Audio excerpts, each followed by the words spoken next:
लाल किले के दिन जो घटना घटी उसकी निंदा पूरे देश ने की है।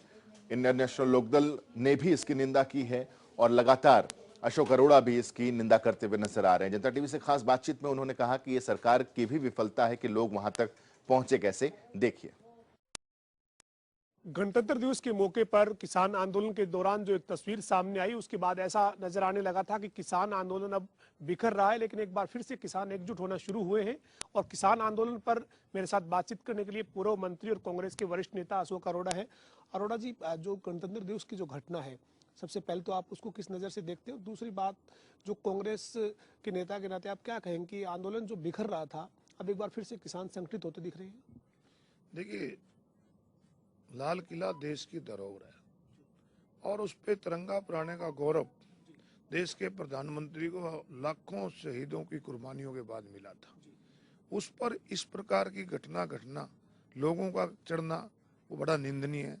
परंतु मैं उसके लिए जहां उनको दोषी मानता हूं, सरकार की भी पूरी तरह विफलता है। गृह मंत्रालय कहाँ सो रहा था कि अपनी धरोहर को भी कायम वहाँ जीवित नहीं रख पाए, उनको सुरक्षित नहीं रख पाए। तो पूरी तरह से ये एक साजिश के तहत वहाँ पर घटना घटी गई। जिस गणतंत्र दिवस के अवसर पर लाल किले के दोनों सड़कों के ऊपर कोई व्यक्ति नहीं जा सकता, कोई परिंदा पर नहीं मार सकता, इतनी टाइट सिक्योरिटी होती है, वहाँ पर लोगों के चढ़ जाना तो कहीं ना कहीं एक साजिश थी। और उस साजिश का जब पर्दाफाश हुआ, जो लोगों के मन के अंदर गुस्सा आया, तो आज आप देखते होंगे कि जो लोग वहां से वापस चल दिए थे, जिनको ये लगा था कि हमारे लिए बड़ा बुरा हुआ, लाखों लोग गए वहां पर, परेड में भी गए, शांतिप्रिय हुआ, शांतिप्रिय आंदोलन चला। परंतु उसके बाद जो घटना घटी और जो गुंडागर्दी भारतीय जनता पार्टी के लोगों द्वारा की गई, आपने देखा कि किस प्रकार टोल बैरियर पे भारतीय जनता पार्टी के लोग लगाते हैं, बॉर्डर पे नारे लगाते हैं। सरकार अपना काम करे, पर इनको किसने अधिकार दिया था कि किसानों को पीटें? तो उसका जो रोष था आज पूरे देश में किसानों में है और निश्चित रूप से आंदोलन पहले से भी बड़ा होगा। अरोड़ा जी, जिस तरीके से गाजीपुर बॉर्डर की घटना की अगर हम बात करें, जो किसान नेता हैं राकेश टिकैत, वो जिस तरीके से वहां पर उनका उनकी एक अपील इस तरीके से हुई, उन्होंने कहा कि अगर उठना है तो उठ जाएंगे, लेकिन इस तरीके से धक्काशाही नहीं चलेगी। ऐसे ही पहले जब पंजाब से जब किसान निकला था हरियाणा होकर, तो उनके रास्ते रोके गए, बैरिकेटिंग की गई। इसी तरीके की स्थिति आज यूपी में नजर आ रही है।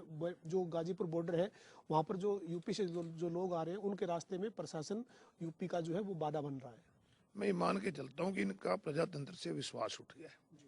जिस प्रकार से आपने जिक्र किया हरियाणा प्रदेश का, हरियाणा प्रदेश की सरकार के खिलाफ कोई आंदोलन नहीं था, हरियाणा प्रदेश में कोई आंदोलन नहीं था।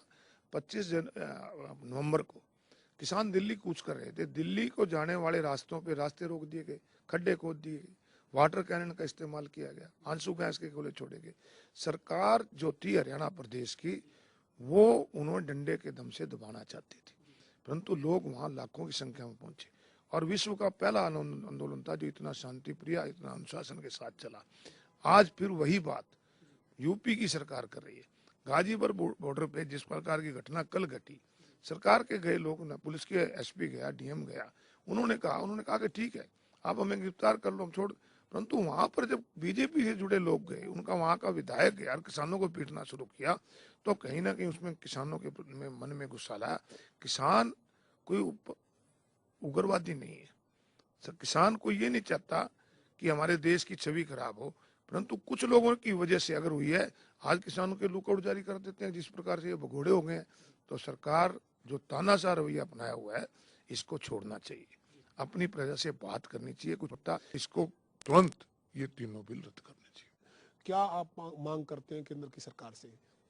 देखिए, केंद्र की सरकार से हमारी मांग है, राष्ट्रपति का अभिभाषण का जो आज बाईकाट है, महामहिम देश के, परंतु जो देश की सरकार जिद पकड़ी हुई है, उसके रोष स्वरूप किसानों के पक्ष में आज सभी विपक्षी दलों की पार्टियों ने समेत कांग्रेस ने आज बाईकाट किया है।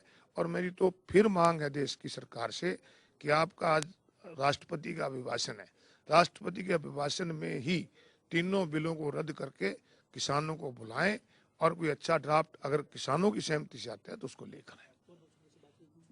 ये हमारे साथ कांग्रेस के वरिष्ठ नेता अशोक अरोड़ा थे, जिन्होंने कहा है कि अब बीजेपी के जो पदाधिकारी हैं वो किसानों के धरने पर पहुंचकर जिस तरीके से धक्काशाही कर रहे हैं उसको किसान बर्दाश्त नहीं कर रहा है। और साथ ही अशोक अरोड़ा ने ये मांग केंद्र सरकार से की है कि तीनों कृषि कानूनों को रद्द किया जाए और किसानों के साथ सरकार बातचीत करके उनकी मांग को स्वीकार करे। वीडियो जर्नलिस्ट विजेंद्र सिंह के साथ पवन सिंह, जनता टीवी, चंडीगढ़।